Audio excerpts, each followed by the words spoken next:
Hello dear students, आप सभी का फिर से वेलकम है इस क्लास में। हम क्लास 10th का मैथमेटिक्स पढ़ रहे हैं और जो उसमें एनसीईआरटी का 10th चैप्टर है सर्कल्स, वो हम आज स्टार्ट कर रहे हैं। और आज जो है हम एक्सरसाइज 10.1 करेंगे। ये बोर्ड में क्वेश्चन लिखा हुआ है, तो विदाउट वेस्टिंग एनी टाइम सीधा हम स्टार्ट करते हैं फर्स्ट क्वेश्चन से। फर्स्ट क्वेश्चन में क्या लिखा है एक बार देख लीजिए। How many tangents can a circle have. इसका मतलब क्या है कि एक सर्कल में कितने टेंजेंट हो सकते हैं। तो इसको क्वेश्चन को समझने से पहले आपको समझना पड़ेगा टेंजेंट होता क्या है। तो मैं जल्दी से बता देता हूं टेंजेंट होता क्या है।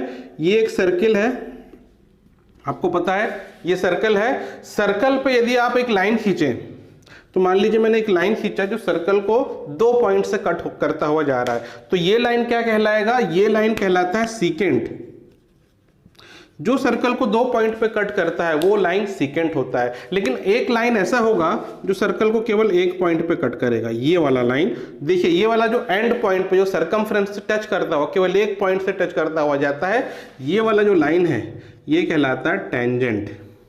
ठीक है, तो अब यहां पूछा है how many tangents can a circle have. Circle में हम कितने टेंजेंट बना सकते हैं? तो सर्कल में जितने पॉइंट है, हर पॉइंट से इस तरीके से एक टेंजेंट यहां बना लिया, एक टेंजेंट ऐसा बना लिया, फिर एक टेंजेंट ऐसा बना लिया। तो जितने सर्कल में पॉइंट है उस हर एक पॉइंट से हम एक एक टेंजेंट बना सकते हैं। तो इसका आंसर कितना होगा? हाउ मैनी, तो यहां लिख सकते हैं मैनी। ठीक है, मैनी टेंजेंट्स या इनफाइनाइट नंबर ऑफ टेंजेंट्स भी कहा जा सकता है। ठीक है, तो ये फर्स्ट का आंसर है। अब सेकंड का देखिए। सेकंड जो है फिल इन द ब्लैंक्स है। इसमें क्या लिखा है?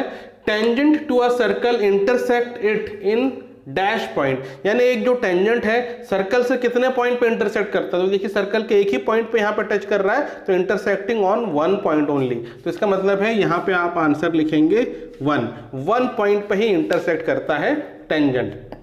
सेकेंड देखिए, the line intersecting circle in 2 points is called. तो ये वाला देखिए 2 पॉइंट पे ये इंटरसेक्ट कर रहा है ये वाला लाइन, तो इस लाइन को हम क्या कहते हैं? इसको हम कहते हैं secant. Now next fill in the blanks. A circle can have dash parallel tangent. मतलब एक सर्कल में कितने पैरेलल टेंजेंट हो सकते हैं? तो देखिए मैं इसको एक यहाँ पे एग्जांपल आपको बना के बता देता हूँ। ये एक सर्कल है, मान लीजिए अगर मैंने यहाँ पे एक टेंजेंट बनाया इस तरीके से, तो इसके पैरेलल जो टेंजेंट होगा इसके अपोजिट डायरेक्शन इधर होगा, इसके अपोजिट पॉइंट, और ये जो होगा ये 2 पैरेलल लाइन होंगी।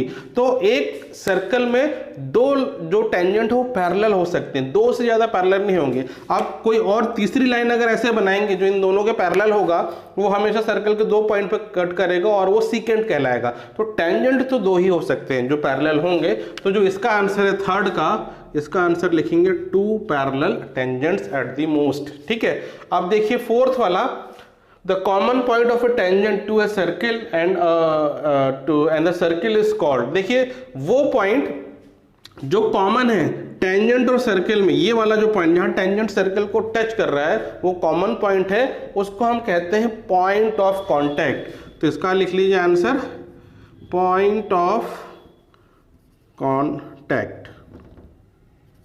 ठीक है, तो ये हुआ सेकंड क्वेश्चन कंप्लीट। अब हम करेंगे इसका थर्ड क्वेश्चन। तो ये देखिए ये थर्ड क्वेश्चन है 10.1 एक्सरसाइज का। इसमें क्या लिखा है एक बार हम पढ़ लेते हैं question. A tangent PQ at a point P of a circle of radius 5 cm meets a line through center O at point Q, show that OQ is equal to 12 centimetre, length PQ is equal to, ये 4 option दिए, आपको length जो है PQ की निकालनी है। तो सबसे पहले जो है क्वेश्चन हम समझे, tangent PQ at a point P of a circle. तो एक सर्कल है हमारे पास, ठीक है, ये एक सर्कल है और इस सर्कल पे हमने बनाया एक टेंजेंट। तो किसी एक पॉइंट से हम बनाएंगे, जैसे ये जो है ये पॉइंट, इसको मान लेते हैं P, और यहां से अगर हम टेंजेंट बनाएंगे तो ये कुछ इस तरीके का बनेगा। तो ये इस तरीके का एक टेंजेंट मैंने बना दिया पॉइंट P से। यहाँ क्या लिखा है?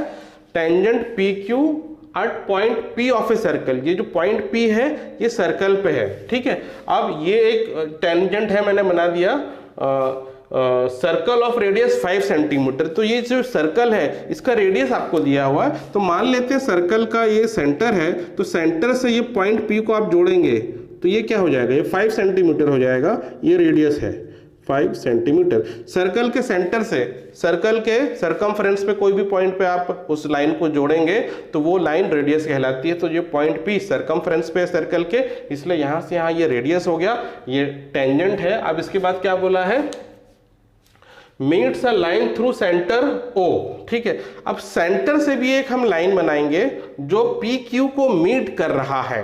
ठीक है, तो सेंटर से एक लाइन बनाएंगे, ये देखिए P से ये Q है यहाँ तक, और ये जो है ऐसे यहाँ पे मीट कर रहा है, सेंटर को हम O बोलते हैं। ठीक है, तो सेंटर से ये लाइन मीट कर रही है और इसमें लिखा है OQ जो है वो है 12 सेंटीमीटर, जो OQ है वो 12 सेंटीमीटर है। ठीक है, अब यहाँ पे हमें पता क्या करना है, PQ का लेंथ पता करना है। तो यहाँ पे एक आपको बात ध्यान रखनी है, जो टेंजेंट होता है उसकी ये प्रॉपर्टी होती है, it is always perpendicular to the radius, यानी जो टेंजेंट होता है रेडियस के साथ 90 डिग्री का एंगल बनाता है।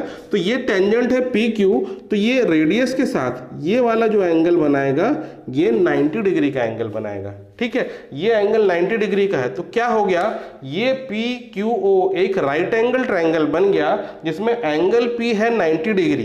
ठीक है, तो एंगल P 90 डिग्री है, तो 90 डिग्री के अपोजिट साइड हमेशा हाइपोटेनियस होता है, तो ये वाला साइड हो गया हाइपोटेनियस, ये हो आप ले सकते हैं इसको परपेंडिकुलर, और ये साइड को आप ले सकते हैं बेस। ठीक है, तो आप क्या लिखेंगे, इन ट्रायंगल PQO। ठीक है, ये ट्रायंगल हम ले रहे हैं। अब ये ट्रायंगल हम पाइथागोरस थ्योरम डायरेक्ट अप्लाई कर सकते हैं। पाइथागोरस थ्योरम में हाइपोटेनियस जो है OQ स्क्वायर, फिर परपेंडिकुलर है PO स्क्वायर प्लस बेस हो जाएगा PQ स्क्वायर। OQ की वैल्यू दी है दैट इज 12, ये 12 का स्क्वायर हो गया। PO है 5, ये 5 का स्क्वायर हो गया। देन PQ स्क्वायर, 12 का स्क्वायर होता है 144, ये 25 हो गया।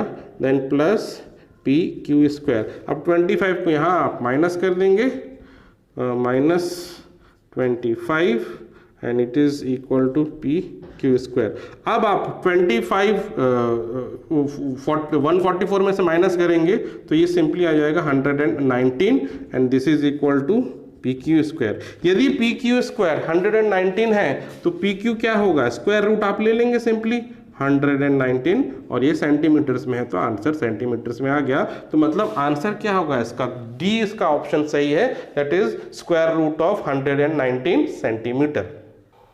देखिए ये 4th क्वेश्चन है, इसमें दिया क्या है, draw circle and 2 lines parallel to a given line such that one is a tangent and the other a secant to a circle. अब इसका मतलब क्या है, इसमें देखिए एक सर्कल है, ये क्वेश्चन में दिया हुआ है, let's say this is a circle. ठीक है, अब सर्कल के पास कोई भी एक लाइन गिवन है हमको, वो कौन सी लाइन, आप कोई भी लाइन मान लीजिए, मान लेते हैं ये एक लाइन है, ये सर्कल के बाहर है, ये सर्कल के पास, सर्कल के बाहर ये हमारे लिए गिवन लाइन है, this is a given line. ठीक है, अब इसमें बोला क्या है, इसके इस लाइन के पैरेलल आपको 2 पैरेलल लाइन बनानी है, और कैसी होनी चाहिए वो लाइन, एक लाइन तो ऐसी होनी चाहिए जो कि सर्कल के टेंजेंट हो। अब इसके पैरेलल आपको एक लाइन बनाना है जो सर्कल के टेंजेंट हो, तो यहां बनेगा वो लाइन इस तरीके से। ठीक है, तो इस तरीके से एक पॉइंट को यहाँ टच कर रहा है, तो ये क्या बनेगा, एक लाइन जो इसके पैरेलल है और टेंजेंट है। अब आपको दूसरा लाइन बनाना है जो कि इसके पैरेलल हो और वो सीकेंट हो, तो दूसरा लाइन आप सर्कल के बीच में कहीं भी बना दीजिए।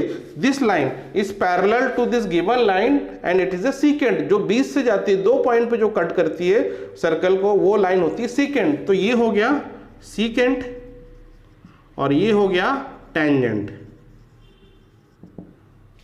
ठीक है, तो इसी के साथ ये एक्सरसाइज खत्म होती है, और इसके बाद वाली एक्सरसाइज को हम नेक्स्ट वीडियो में डिस्कस करेंगे। So that's all for today's class. Take care of yourself and have a nice day.